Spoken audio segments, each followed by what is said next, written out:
Howdy ho, Y2PC. I hope you're doing very well. Easy Embers here with you in the office. It's a beautiful day outside, but the wind is fierce, and I do mean fierce. So I feel like that might get in the way of our little review here today. We are going to be doing the final review, I should say the review of the final blend that I have to sample from Bad Cat Tobaccos, and that blend is the Cheshire Cat Plug. So I've spent some time with this one now, and I feel like I can give a pretty good definitive answer about how I feel, at least, and hopefully give you some tasting notes. Before we get started with that, this is hopefully coming out in time for you to take advantage of the first opportunity that these blends are going to be able to be for sale, giving you the opportunity to purchase them. And I believe that is going to be this Saturday, the 18th. And he is going to be setting up a table there at Kremer's Smoke and Thunder show. I believe that's the name of it. And it is this Saturday at 10 a.m. to 4 p.m. So that's on the way, and he's going to have a fourth blend, I think, other than the three that I've shown you. But let's go ahead and dive in here. So as I mentioned in one of the other previous videos, the cut on this is really interesting. And I don't know, I cannot say with absolute fidelity that and finality that the cut is going to be exactly this way. I can't remember if he sliced these off for me himself or if these were already pre-cut. Either way, I really enjoyed how he did it. And I showed in a previous video how thinly sliced this is. So I'll show you a little bit of it. This is one of the more thicker, if you can believe that. So I know that's already pretty thin, but that's the thicker cut there. And you can see a little bit, hopefully you can see some of this, and it'll focus on it. It's a medium dark flake.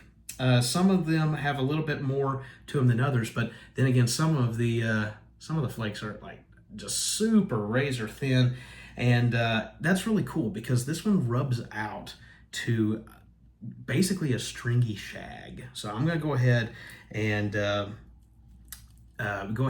sort of run this through my fingers here a little bit, rub it out some, and let me give you the components. The components in this, once again, what I love about boutique blenders is you get access to some unique stuff from time to time, or at least seemingly unique to me, that I just like that. I like the details of figuring out what all goes into this. And this blend does have some darks. It also has some really light stuff in it. All right, so the components. This is a hot pressed plug together, and it is a plug. I can say after he's sliced this, like, it still holds its form pretty good.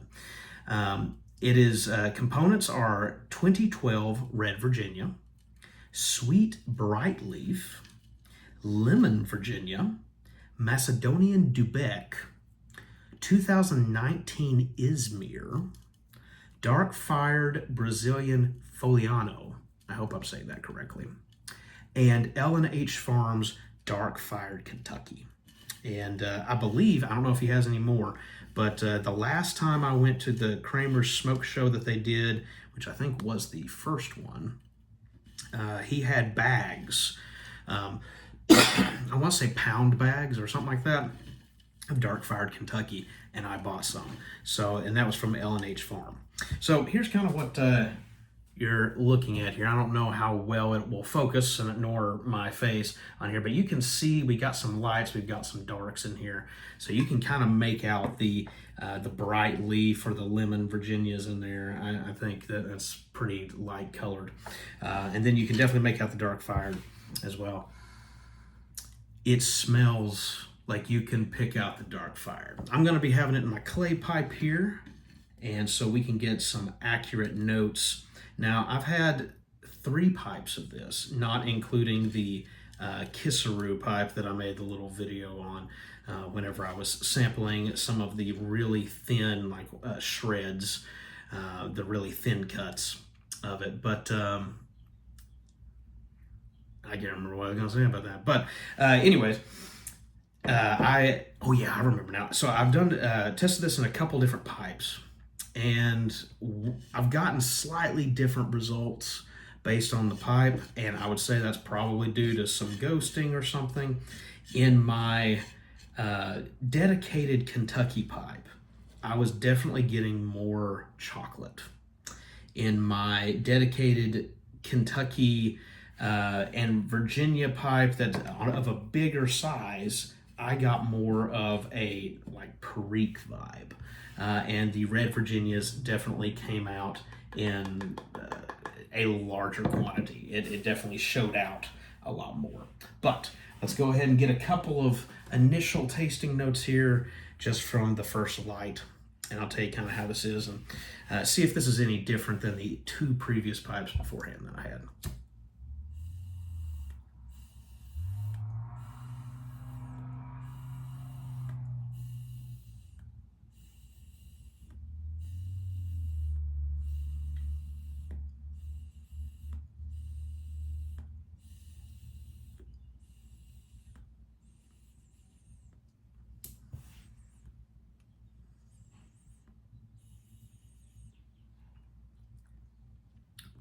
Right off the bat, bready Virginias. You can taste that pretty easily. You can definitely tell that there's something, it's got more depth to it. It's hard to say and pick out if it's burley yet or if it's dark fired, which we know it's dark fired.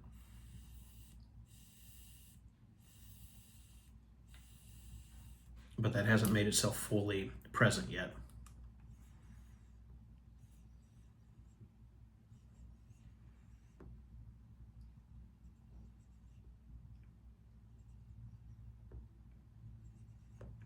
It's a sweeter smoke.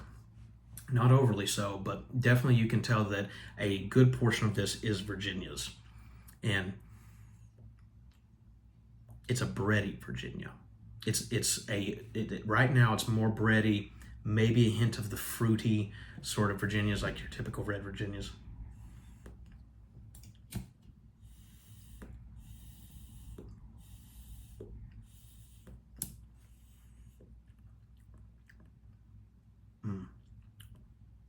Maybe a little bit of vegetal coming in.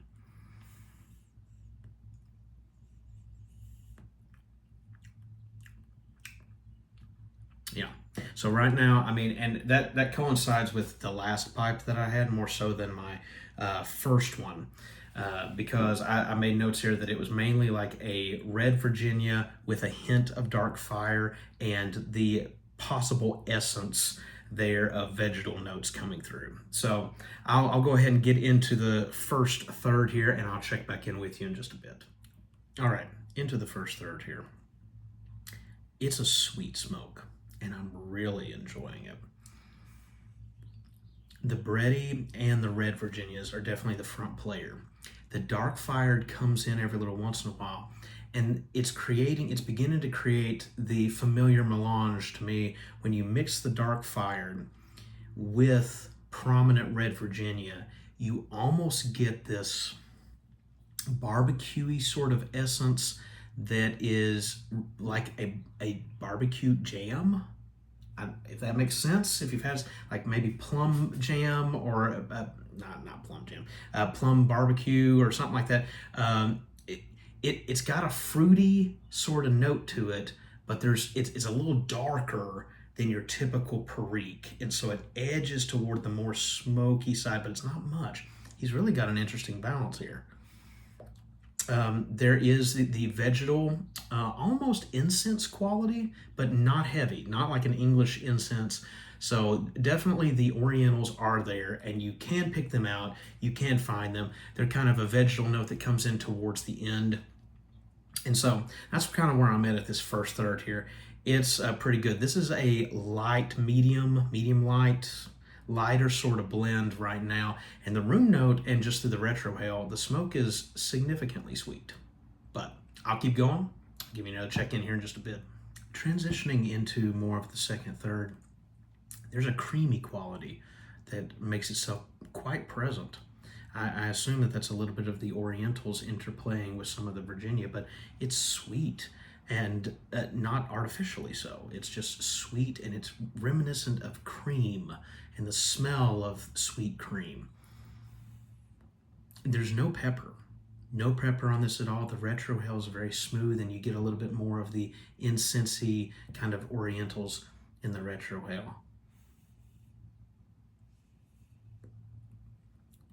It's settling into a really nice, balanced, almost like a powdery version of a vapor with like Virginian Perique, but with just occasional this hints of like barbecue sauce. Not smoke note, but just like barbecue. It's quite good. I really like it.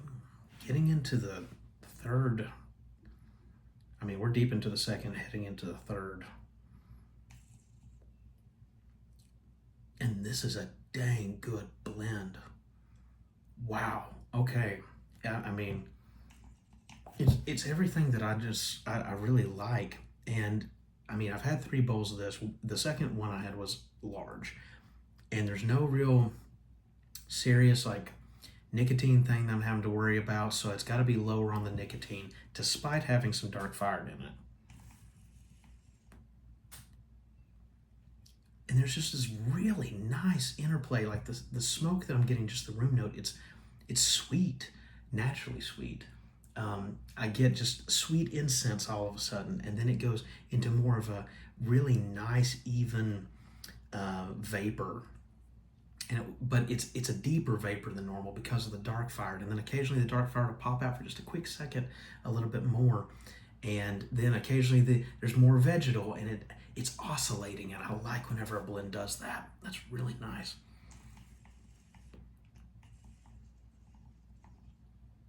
Even on first try of this blend, I really liked it, but I have not been able to recreate the exact same taste that I had from the first one. I have one dedicated Kentucky blend or Kentucky pipe, and I use it for harsher Kentucky blends that are a bit too strong for me, and it brings out more cocoa and nutty notes from it, and that's what I got whenever I used it for my first bowl of this.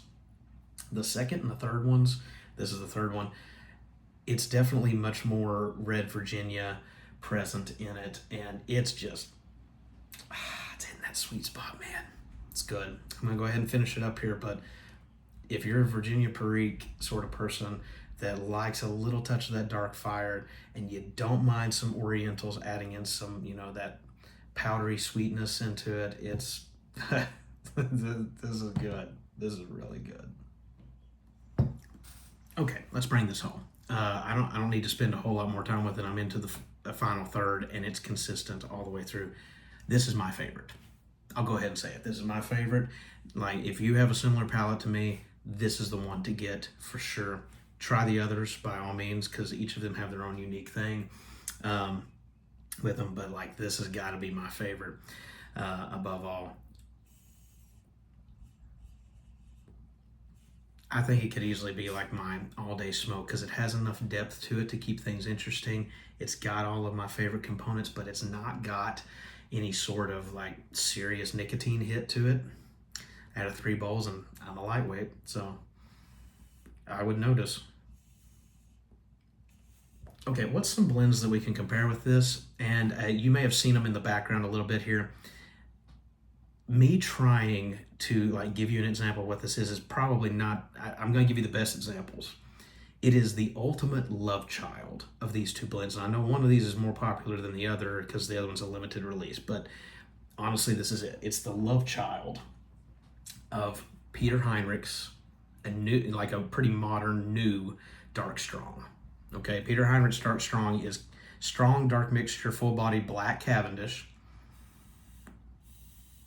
with typical roasted aroma, naturally sweet Virginia pressed into a flake with the addition of a plum aroma for an added fruity note. So that gives the kind of Perique-ish impression. So mix this with Muletown mixture from, I think this is it's not this year that passed, it's the year prior.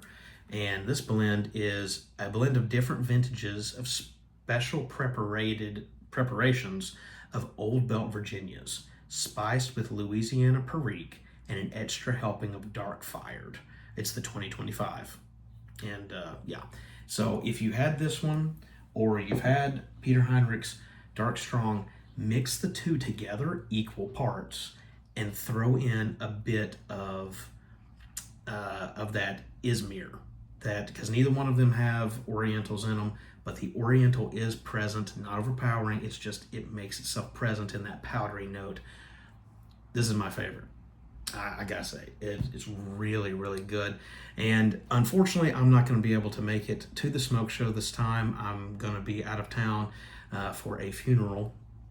But so help me, if there is a package of the Cheshire Cat Plug left, I will find a way to acquire it. It's really good. I could see, I mean, if I had the opportunity, this would be one that I would sit with for a long time. And it would just be great middle of the road with a much higher level of complexity than what I usually get to with a middle of the road. Yeah, it's a winner. It's a winner. I hope this helps, and I hope you get the opportunity to take advantage of getting some of these blends, or even if you don't, on this run, maybe sometime in the near future or later future, maybe this will help you out some. But good job, dude. Bad Cats, I mean, he's up and coming, man. I'm telling you, he's got some good stuff. Sample some of it for yourself. If I had to put them in order, I would say the Cheshire is definitely the top, this one. And then the first one that I tried, which the name is escaping me right now. Man, I can't think of it right now. Oh, the Mufasa. Yeah, the Mufasa. That one's really unique. It's much deeper and darker than this, and it's got a lot more of it's got pepper note to it. And then my least favorite was the Shere Khan, the Old World Flake, but that was purely because of the cigar. And if you're a cigar fan, give that one a try. That's a great crossover blend in my opinion. But hopefully this is helpful to you, and thanks so much for watching. I will see you on the next one.